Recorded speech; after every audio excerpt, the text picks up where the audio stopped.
So let me start this by saying the following. This is a VOD taken from Twitch. So not everything will make entire sense. If there is a Twitch chat message, I will probably read it. So yeah, forgive me for that. Okay, so first off, there are a few life pods, and you know, yours obviously survived because you survived. Yours is fine. Yours is number 5. But some didn't have the same luck. Other life pods that you can find are 2, 3, 4, 6, 7, 12, 13, 17, and 19.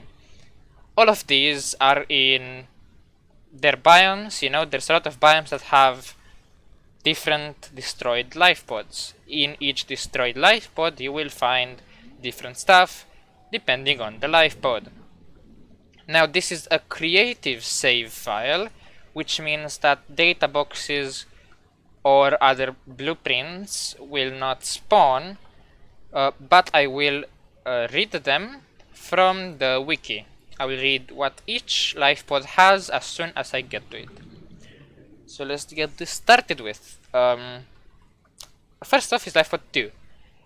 This is the northern coral tube, which is a pretty easy find for speedrunners, but for casual players that watch this, I guess you can just search the safe shallows and find it. You will also see that I have a map in the top left corner. That is the Subnautica map, with each biome marked off with a white marker for this coral tube and a blue marker for each of the life pods, and that's obviously the Aurora. Now, first I will be heading to Lifepod 2. It's the first. I will be taking these in numerical order. Lifepod 2 is over there. You can see it. To get to it, you have to go inside of this coral tube. Then you see that bit of land over there? You go to the left of it. You see? Towards this kelp, kind of. That specific one. You go above this, then over here. You are gonna be going... here you're gonna be seeing 3 landmarks exactly. This kelp, and that rock. You want to be right in the center of these, facing that, and go forward. There's a pillar to my right. You want to keep it on your right. Now, you have a few options. You can either go above this, or you can go around it. This is basically just kind of a wall, you know? You can do whatever you want with it. You just kind of keep this lineup and remember how much you go left, so you can go the same amount right, and go down. This is pretty deep. It's a life pod that sunk pretty deep. It's around 400 or 500 meters, I believe. These, I guess you can, if you see these, just go through the middle of them. And here is Lifepod 2. Oops, sorry, that's a new patch lag spike. This is Lifepod 2. Lifepod 2 is Captain U's Lifepod. Inside you can find an Abandoned PDA. It's called Abandoned PDA. Lifepod 2 Chief Technical Officer U's Voicelog T plus 2 minutes, as well as a data box, which is the Cyclops depth module MK1, which is probably gonna be around here. That's probably where they're going to find it. Okay, great. Now we're moving on to the second lifepod, which is lifepod number 3. This one, in my opinion, is the easiest one to get to, because it's also the closest one to the coral tube. It's decently important, if I do say so myself. So to find it, you go to the same coral tube and look at the same hill, except this time you look a bit to the right at this kelp instead of the other one. You see this arch, you go through that arch, and this right here. Now, Lifepod 3, there's a PDA there, but I grabbed it already. There you can find a guaranteed Seaglide fragment. This will always be here. I'm not quite sure about the position, but it will always be here. You can also find the data box for the compass. I'm again not sure where this one is, but it's around the Lifepod or inside it. You can also find Lifepod 3 crew log abandoned PDA. And back to base. Yeah, again, see, this one was very short, you know, it's a short road, not too hard to find. Overall, nice one. So the next one, also, if you want to see it on the map, it's this one. Now the next one I'm gonna head to is Lifepod 4, which is this Lifepod over here. You will notice that Lifepod 4, you don't get its, what do you call it? You don't get a signal for it. Because usually, with other Lifepods, you know, you get a radio signal, and then you get a beacon to them. Well, that's not gonna happen for Lifepod 4, I'm pretty sure. I think that's one of the Lifepods that does that. You will get clues as to where it is, and you're gonna have to find it. So this is how to find it. Also, one moment while I make it day. So this is how to find it. If you're gonna go to this edge of the coral tube, is the northern one, you're gonna see this landmass over here, this hill. It's pretty visible, so what you gotta do is look at the right of it and just go forward. Now this one is not like others, not like other Lifepods. This one is not actually on the ocean floor, it is on top of the ocean. It is also close to the aurora, and I believe there is radiation in the zone. So please be careful when you're going to it. That's it. Be careful when you're going to it, because I think there's radiation. I'm not 100% sure though. Also ignore the amount of beacons that are here.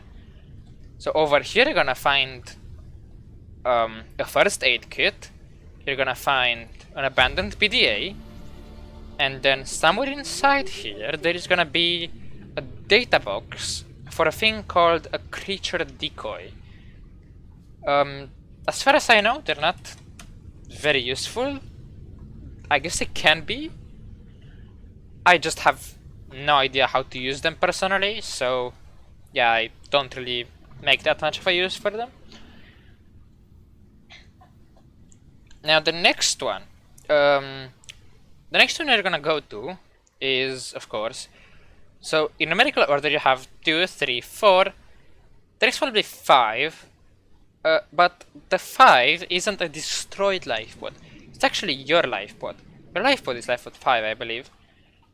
So the next one is Lifepod 6, which is in the red grass area. So to get to it, you're gonna look at the same landmass, but instead of looking to the right, you're gonna look to the left and go forward. Now yeah, those fish make it a little hard to see, but that's fine. You know, that's fine. And somewhere around there, I believe.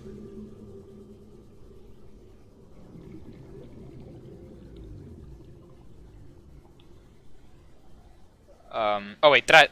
Sorry, didn't see it. I swam right past it.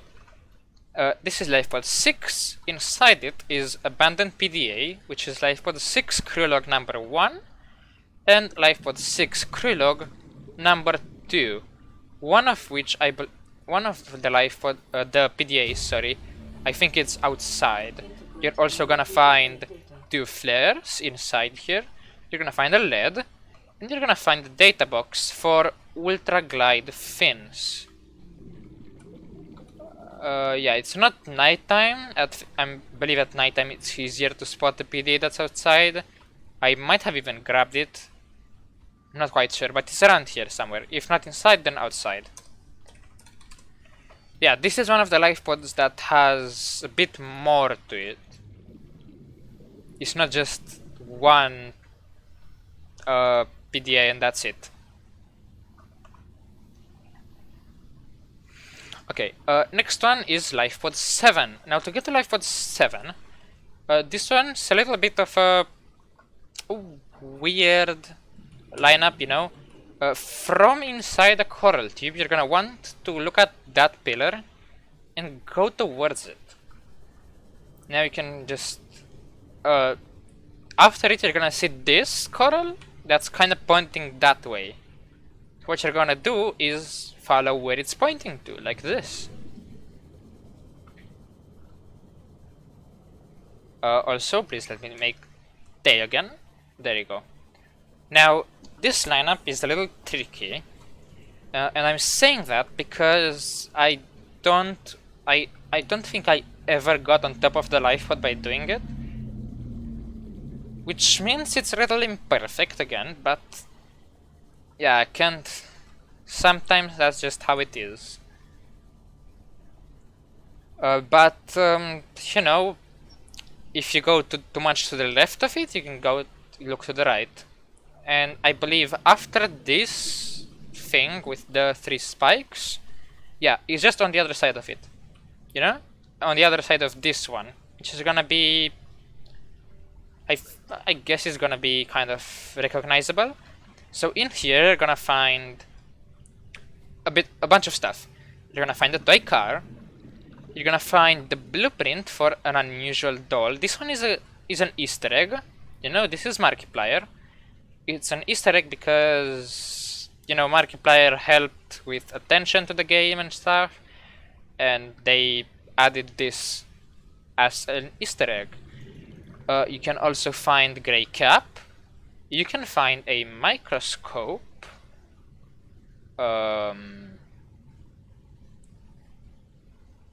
Is it maybe on the outside? Or is it maybe that... No. Yeah, it's here. Microscope, but it's non-functional. You can find a cylindrical sample flask. Cylindrical sample flask. And also, of course, the PDA.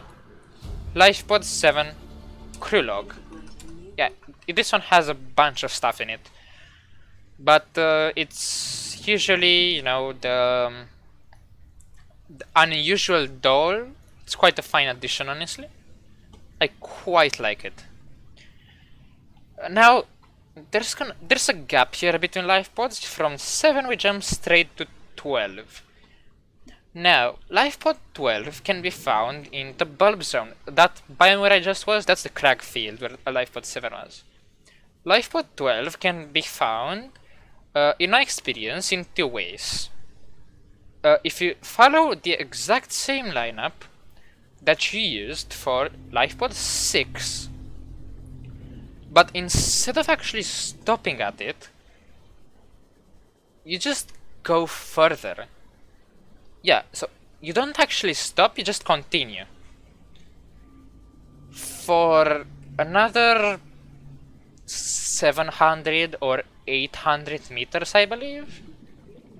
You know, you go through the mushroom forest. We're not gonna care about it for now. And here you can see the start of the bulb zone. And there's a geyser here. And if you just continue, here is Lifepod 12. It's just the same lineup, but you go more forward. You can find an Abandoned PDA, Lifepod 12, yeah, Lifepod 12, Medical Officer Danby's crew log, and also a nice little thing, the data box for the Repulsion cannon, which can be found in other places as well. Now, as I think I just said a bit earlier, there are two lineups or two routes that you can easily follow in order to get to this Lifepod. This is, I believe, a shorter one, but if you can mess it up a little easier. If you want the foolproof one, you can do the following. All you've gotta do is head in the direction of the northeastern mushroom forest. Because from the mushroom forest you're gonna find a few landmarks which you're gonna follow in order to get to it. Again, go past Lifepod 6. This again is just if you're not confident enough that you're not gonna mess it up. So you wanna go to the edge of the biome, but not any edge. This edge. And you're gonna want to find this big tree. It's not the biggest tree there is, as you're gonna see with the next Lifepod. From this tree, you can see that wreck. So you wanna go do that wreck. Okay. Once you've arrived at this wreck, you look just over it, there's a geyser. And here you see two arches. Right past these arches is Lifepod 12. Once again.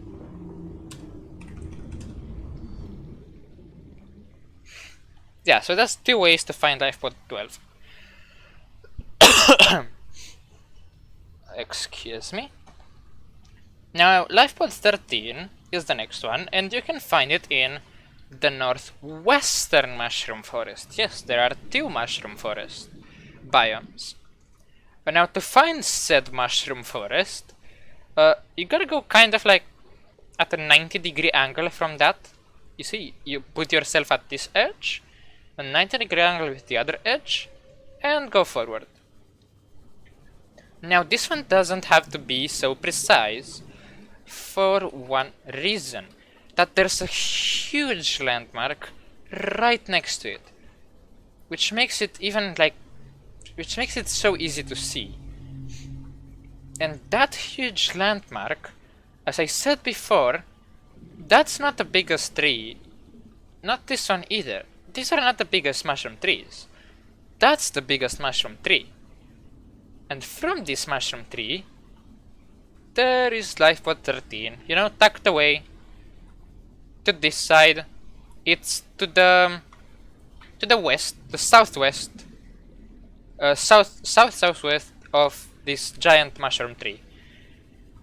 In Lifepod 13, you can find the following on Abandoned PDA, which is Lifepod 13 Emissary's log.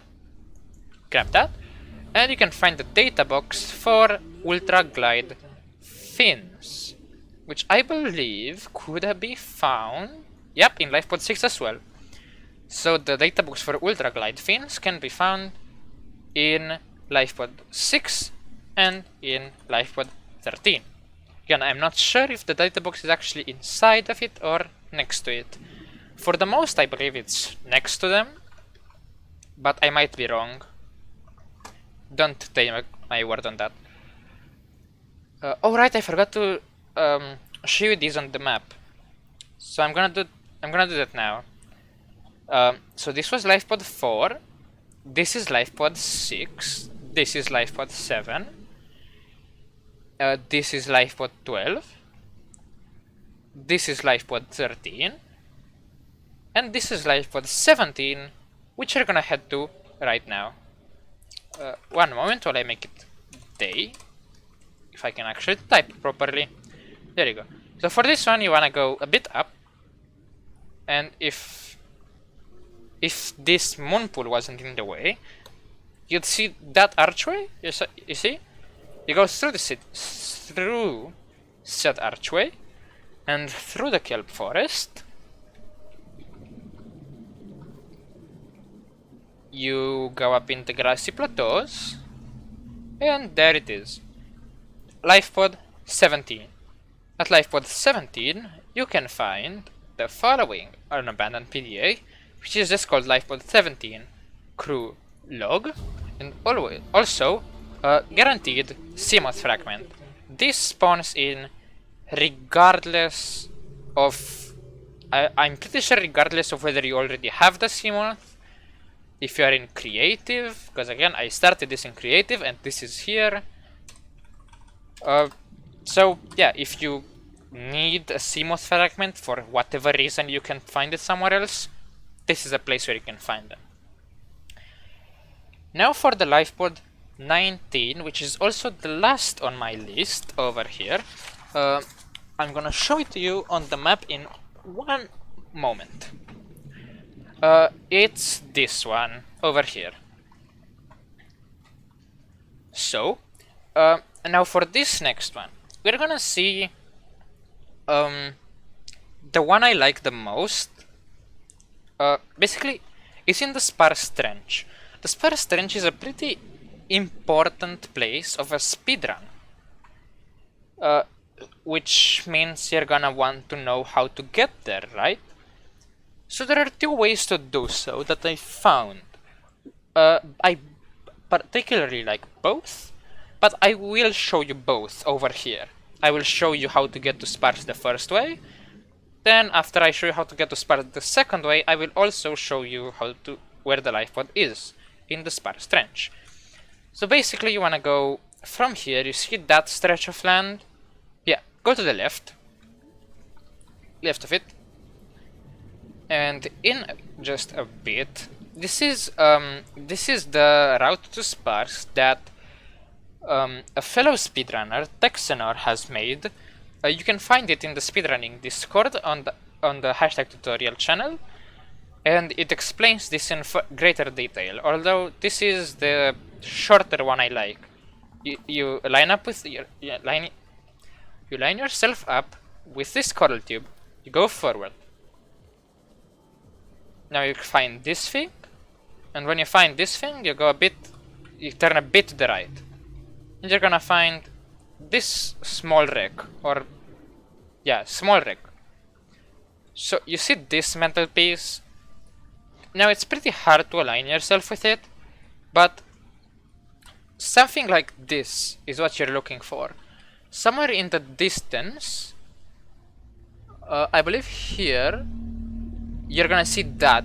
I believe that is what you want to align yourself with, or that. No, this I think. This. You look towards this, and go up, and forward. Yep, I did it right. Now you're gonna find Geoff, which is the guardian of this cave, or this trench, whatever you wanna say. Bit past him, and then go down. Straight down. And here is the Sparse Trench. Now, one thing that I have found is you don't actually need to do all that mess over to the right. You know, there's an easier way of doing it. And this will be just like Lifepod 12. You remember how when I was talking about Lifepod 12, you have two ways of getting to it. You find that wreck, or you keep the same line you had when going to Lifepod 6. This will be kind of the same thing. You follow this stretch of land as well, you go to the left of it, and then you're gonna find the southern coral tube or the Tools coral tube. Now you have two options. From here, you either go and do what I just showed you, or if you're confident in your ability to keep your cursor straight and go for air properly, just go straight. No need to go right, no need to go left. I believe you can also find Geoff like this, which if you go up on the surface to get air. But if you don't do that, or like you're playing in creative, oh yeah, here is Geoff, you know, with this lineup, and you go down, and here it is. Now you're gonna this is the Sparse Trench, and there's two ways of getting to the Lifepod from here. You can either go through this hole, or you can go above this hill and go down into the hole. Depends on where you're coming from. Now at this Lifepod you're gonna find a bunch of stuff. You're gonna find an abandoned PDA called Lifepod 19, Officer Skin Voicelog, and you're gonna find another abandoned PDA, Lifepod 19, Officer Skin Crew Log. This is the Voicelog, and the crew log is inside. Now, also at this Lifepod, you're going to find a data box for the ultra high capacity tank, which is very, very, very, very, very useful. You know? And also, I believe that is it. That's all the Lifepods and how to get to them. What I suggest, if you actually want to remember all of these lineups, is if you already know the map, then it's easier to associate every single Lifepod with the biome they are in. You know, as I said earlier, every Lifepod is in its own biome, you know? Lifepod 2 is in Northern Blood Kelp, Lifepod 3 is in Kelp Forest, 4 is next to the Aurora, 6 is at the Red Grass, 7 is Crackfield, 12 is Bulb Zone, 13 is Northwestern Mushroom Forest, 17 is Red Grass, and 19 is Sparse. And if you remember, if you associate the Lifepods with the biomes, and then the biomes with the lineups and the routes, it's easier to remember all of them, in my opinion. But again, every single person learns differently and remembers differently, so I suggest you do whatever you feel works for you. But yeah, that's been it. Thank you for watching the tutorial. Bye!